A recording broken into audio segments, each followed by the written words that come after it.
many times have you said to yourself, I'm going to succeed, and yet you keep coming up short? You probably noticed that high achievers with heart do things differently, but you just can't put your finger on it. You're curious about why high achievers accomplish more and have more satisfying relationships. It's because success is the result of your mindset and the consistent actions you take. This show is designed with your success in mind. By revealing these powerful patterns of our dynamic individuals and guest experts, you can model what they do and apply to your future success now. Let's roll up our sleeves and get started. My name is Brigitte Höfele, and this is the Success Patterns Show. And that is right. Welcome, everyone, to the Success Patterns Show. Here are the golden nuggets. Success patterns are more valuable than ideas. Let me explain. Ideas, while very powerful, require trial and error, a lot of time to put into action. Think about manufacturing, for instance. First, you have an idea, then a proof of concept, then working prototype, then small production batches, and finally, full-scale production. This takes months, maybe even years. And you may have met some people that are good collectors of ideas. They may be even great ideas, but they do little else. Forget everything you heard about ideas. You're not looking for ideas. You're looking for success patterns. That's right. Success patterns are different. Success patterns are better. Why? Well, success patterns are proven, have a logical sequence of steps to follow, have an action imperative, and deliver consistent results. In today's content-rich program, you're going to learn valuable success patterns from our very special guest that we have here today, an international community-driven, wait for it, painter. But not just any painter. His name is Nico Basurto, and he is a highly accomplished entrepreneur, a real estate investor who has made a significant impact in the house painting industry.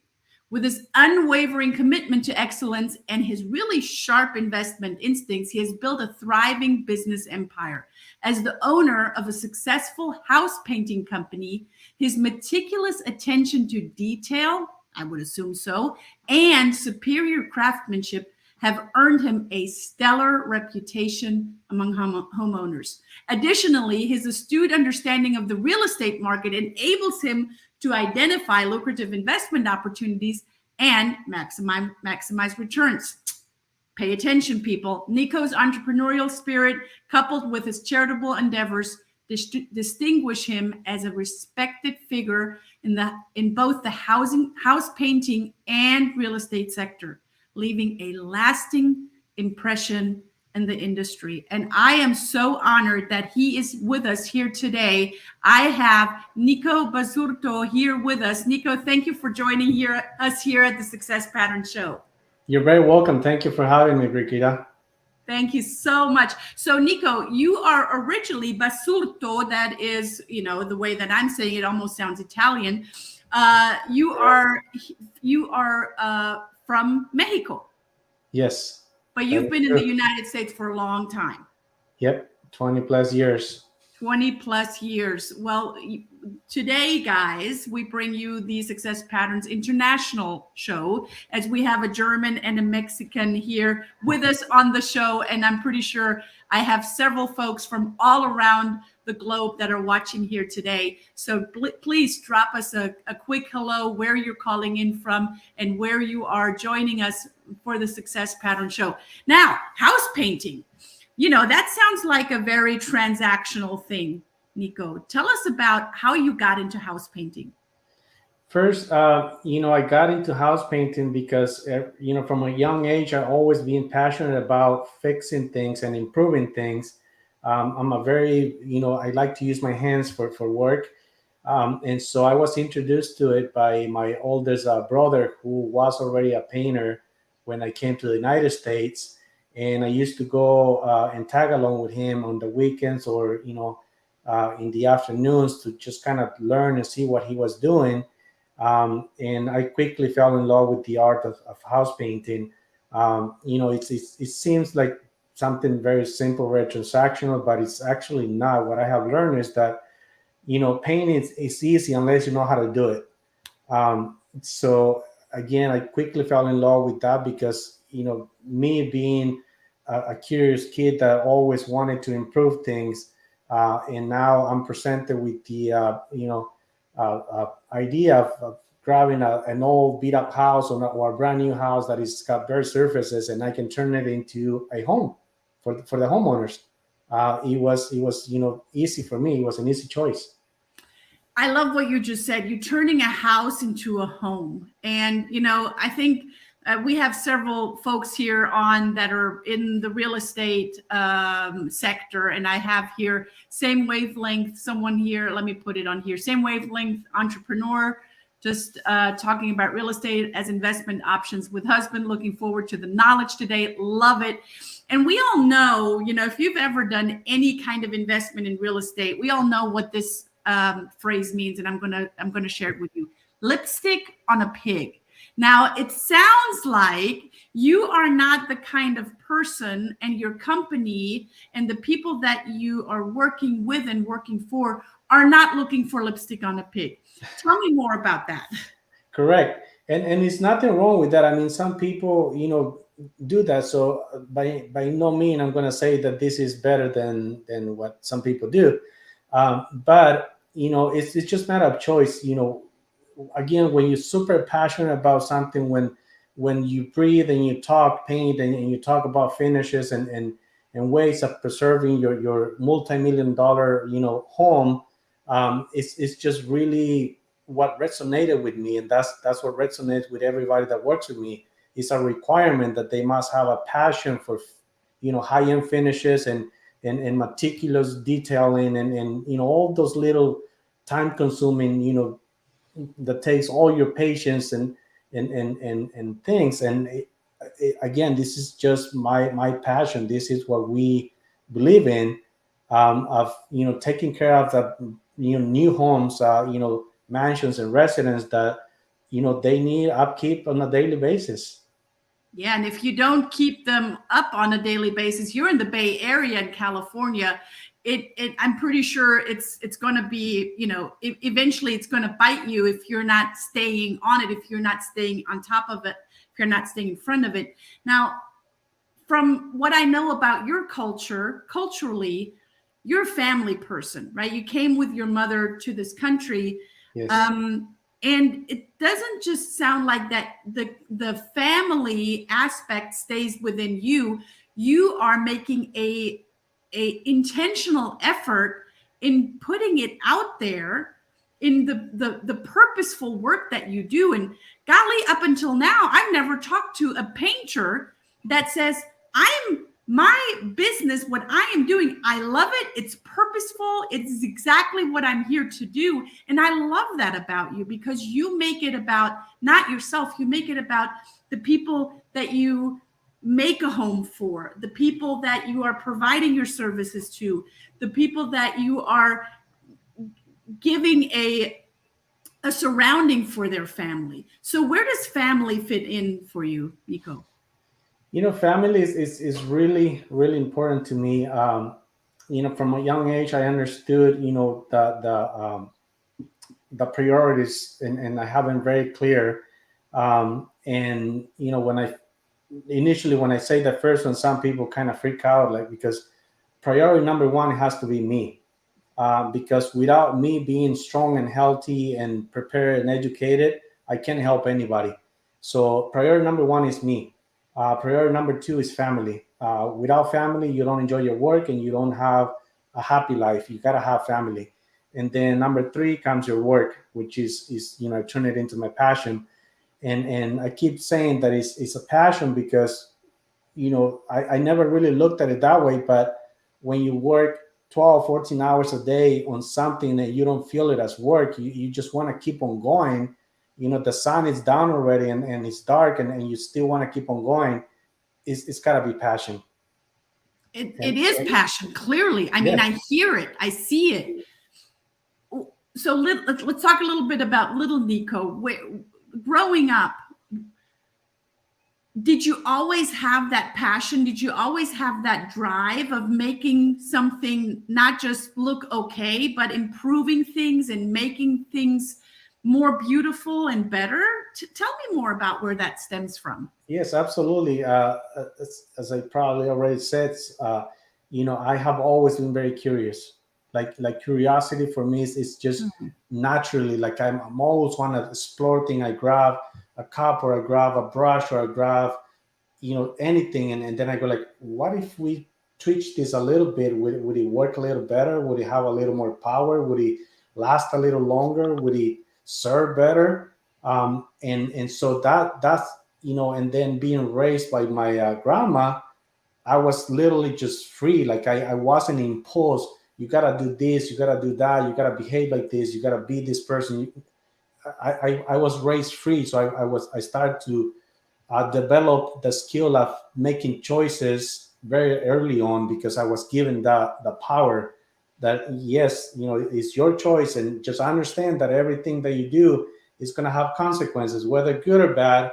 And guess what? They're yours. So make sure that the choices that you make, they're going to be to your benefit. And so, but curiosity has always been my number one power. It's something that I keep seeing from our guest experts that are on the Success Pattern show, that curiosity in paired with drive, like with tenacity, and the consistent desire to improve, to be better, to learn from the feedback. I'm not even saying mistakes, the feedback that we're getting. Like you said, there's going to be consequences. Those consequences can very well be, some people will look at the consequences and say, that wasn't so good, I don't ever want to do that again. But there's learning in that. Absolutely.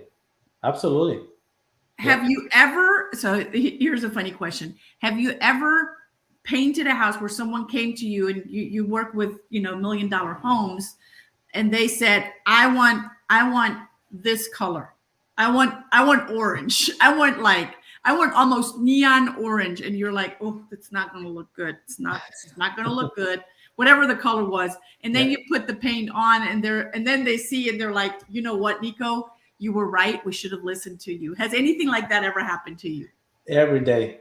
Like people will bring a piece of fabric, or sometimes even a book that has a teal color or something. Can we match this? And a flower bouquet, or sometimes even a flower. And I really like how this color just kind of looks this way from this light, and then it looks different from this angle.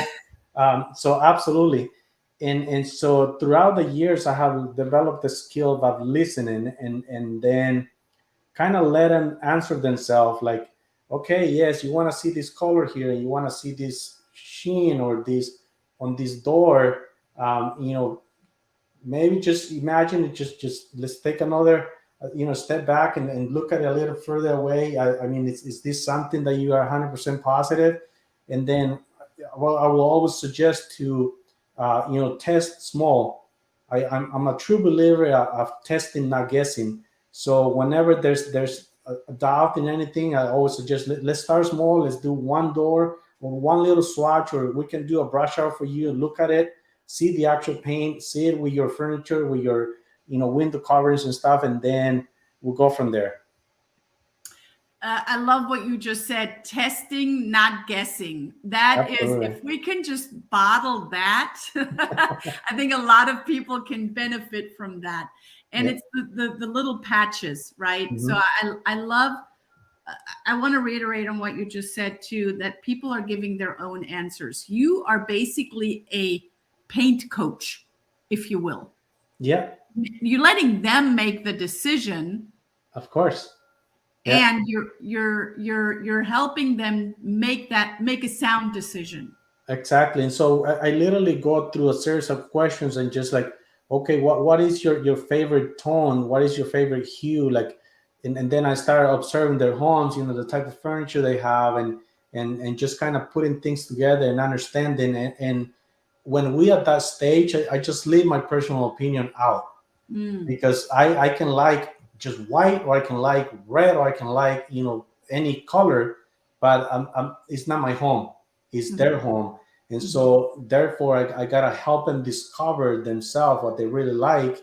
And then based on that, those answers that, repeated colors that they mentioned, then I can make suggestions like, okay, based on this, I would suggest this color. What do you think? Is this something that you would be, happy to live with?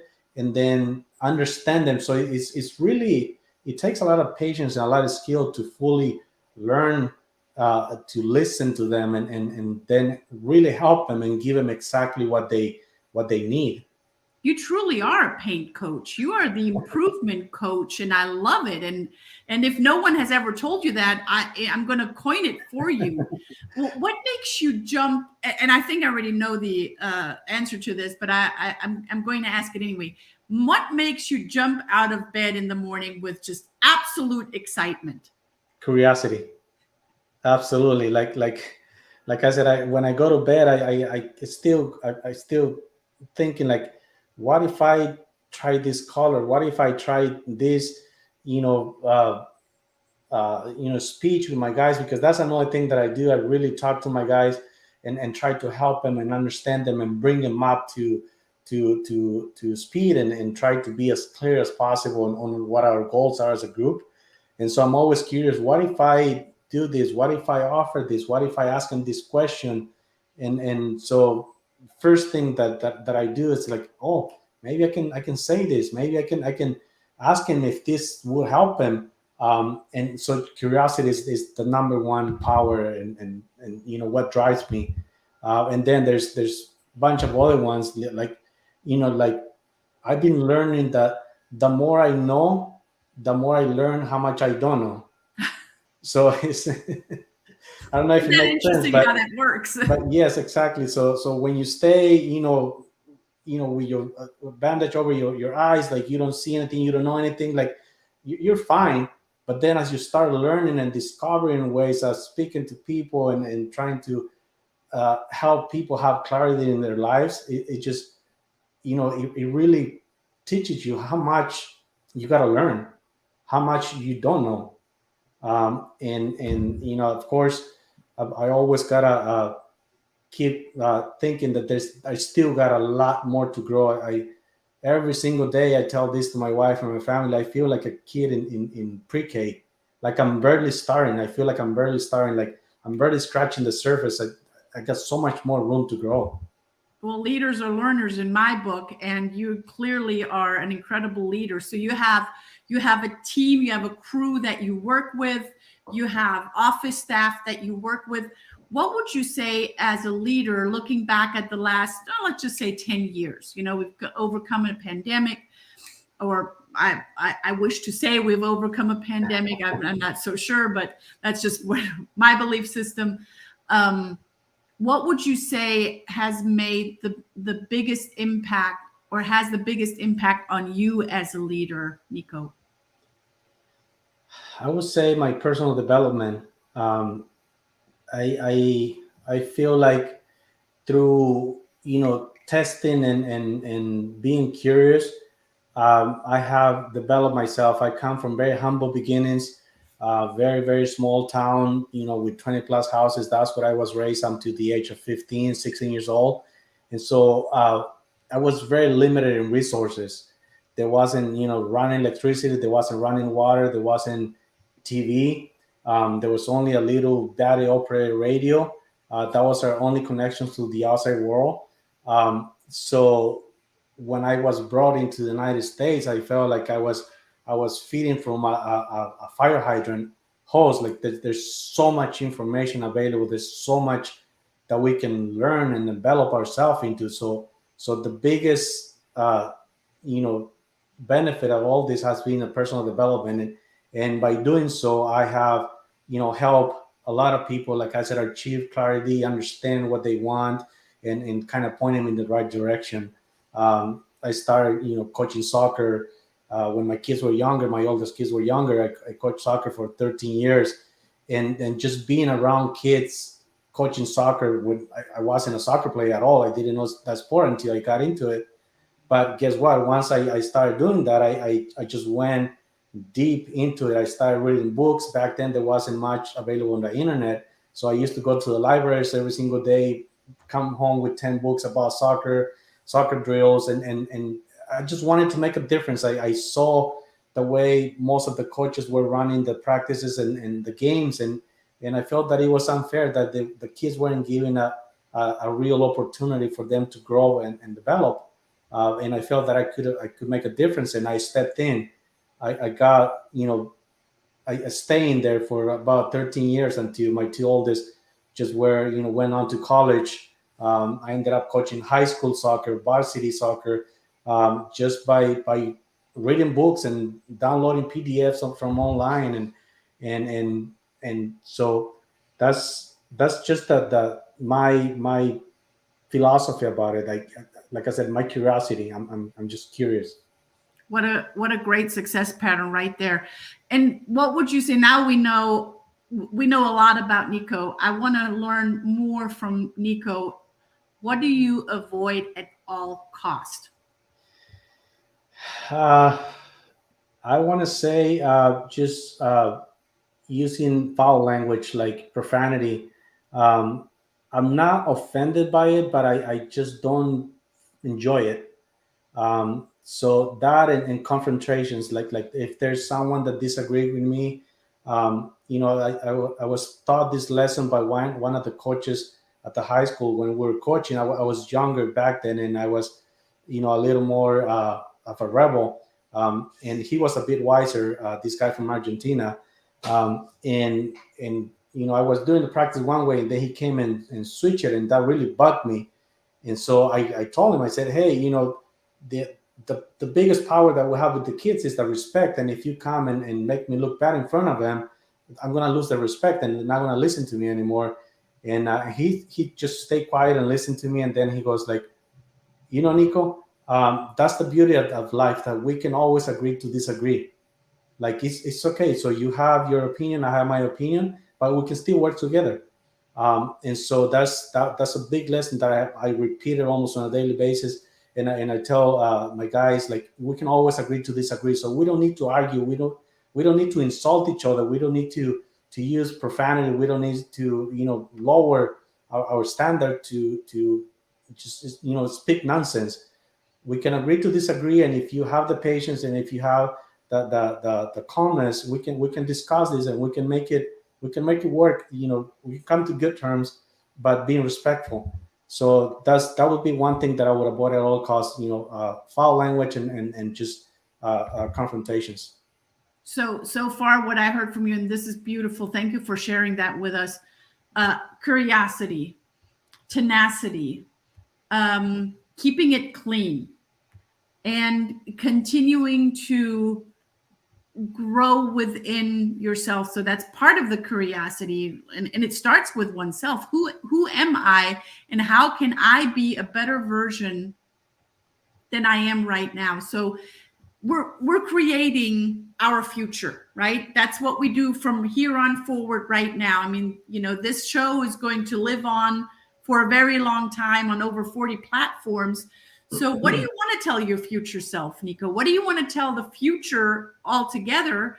What are you putting out there? I would say continue to be curious again, be focused, be humble, be you, because you have special talents that no one else has, and my job in life is to discover those talents. And so I have to be me. I can't pretend to be anybody else. And the last one I would say, just be grateful. Mm-hmm. I always operate on the grateful mentality. And I preach this to my guys on every Monday when we have our team meeting in the morning. Like, guys, I know there's going to be some clients that are going to be a little difficult, they're going to ask a lot more than what you wish they did. But always be grateful, because without the client, we wouldn't have a business. You wouldn't have a job. So really, the client is signing your check, including mine. I'm not paying you out of my pocket. This is coming straight from the client. So we got to be, grateful to them for giving us the opportunity to earn our living. And when you see things from that angle, like nothing is gonna bother you, nothing is gonna insult you. You're just gonna be humbly thankful that you're given that opportunity. Oh my goodness. I want to have a Nico in Atlanta to take care of some of our investment properties and other people, because I can probably name a few people only in Atlanta that, like, we need someone like Nico right here in Atlanta. So will you in the future, and I'm just putting that out there and you don't even have to answer it, coach other painters to do what you do, because what you're doing works. It's beautiful. It's not just transactional. It's based in gratitude. It's based in passion and purpose. I mean, would that be a possibility? I think so. Like like I said, I coached soccer for 13 years, and so in a way, I feel like I'm my guys, my teammates coach, because I'm always leading, and I'm always reading books and listening to audios and all the stuff. And so every Monday, the team meeting is literally a coaching section. Like I try to explain to them and play scenarios, and we role play leadership scenarios, like if we do this, how is this person taking it? If you say it this way, that you lead in the way, they're gonna feel much more respected, and they're gonna feel like they're being heard. And so it's always, I feel like I'm internally a coach, For sure. without even pretending, or without that being the intention. Right. Yeah, for sure. And I can see that you could help so many other organizations, corporations, no matter how big or small, really have a great structure and a great foundation of being the very best that they can be in their greater area. And that leads me to, you brought a gift for our listeners. So if you're in the Bay Area, you guys, listen closely, because it's about to happen. So you brought a gift, Nico. Share with us what you brought. Yes. So to any new client or existing client that is watching this, feel free to contact me, and I will honor 1 hour of work for you, for touching up your home, and no charge, no. You don't have to feel obligated to buy anything else or nothing. It's just something that I want to offer to the audience. And it could be just touching up a door or painting anything that we can fit in 1 hour worth of work. That is for you guys. That is such a beautiful gift. I don't think anyone has ever, I know that anyone has ever brought such a gift to the Success Pattern Show, and I love it. And again, I wish you were in Atlanta, because I would be like, here, I got a few doors. I got a barn door or two barn doors that need to be painted. So let's see. We have, look at this. Maham says she celebrates it. Love it. Absolutely. I celebrate that with her. And how do people get in touch with you? Either through email. I think email is a pretty solid way. So it's Nico, Nico @basurtopainting.com. So Basurto is Basurto painting.com. Or also on social media. Not that I'm an expert on it, but I got people that support me on that. So Instagram is Basurto-painting. LinkedIn is Basurto Painting. Facebook, Basurto Painting, and then Twitter is also Basurto Painting. So pretty consistent throughout the platforms. And all those messages do get to me, and I with my limited tech abilities, I do reply to them. And I'm not super active on it because I'm busy again serving the homeowners and keeping their homes beautiful, and coaching my team and making sure that we are giving the absolute best possible service. Painting is just something that we do, that we practice, but really what we stand behind is just absolute top quality service to homeowners. It sounds like you're not busy. You're being very productive in a very beautiful way. So I really appreciate that.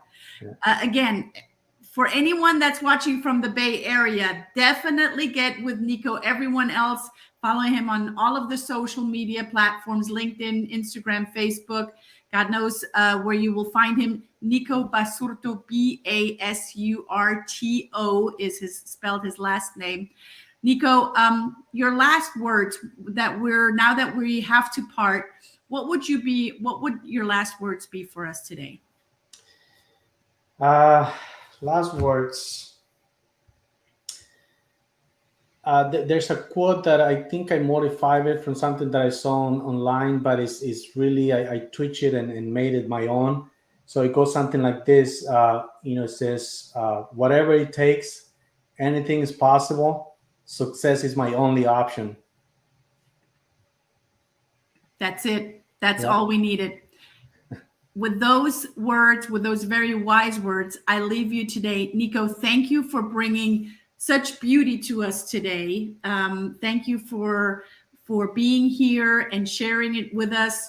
Everyone else, please tune in again next week, same time, same place, for another incredible guest expert on Tuesday at 4:30 Eastern time. That is 1:30 Pacific time.